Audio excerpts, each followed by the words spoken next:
তুমি দিশাপু বই ফেলছো কেন জানালা দিয়া? বই ফেলছো কেন? সরি বলো দিশাপুকে, সরি বলো। দিশা সরি দিশা না বলো, দিশাপু সরি। সরি আরো ফেলবা?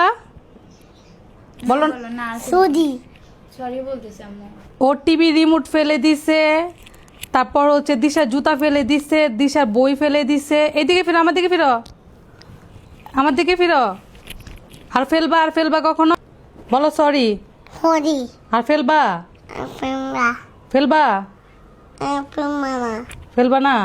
আমি বিড়াল কি? আর ফেলবা? কি একটা অবস্থা, এটা বাচ্চা না বিচ্ছু, আল্লাহ জানা। বাসা থেকে সব জানালাদা ফেলে দিতেছে, যা পাইতেছে তাই। কোনো কিছু ধরবা না, কোনো কিছু ফেলবা না, ঠিক আছে? মাথায় থাকবে তো? বলো সরি। সরি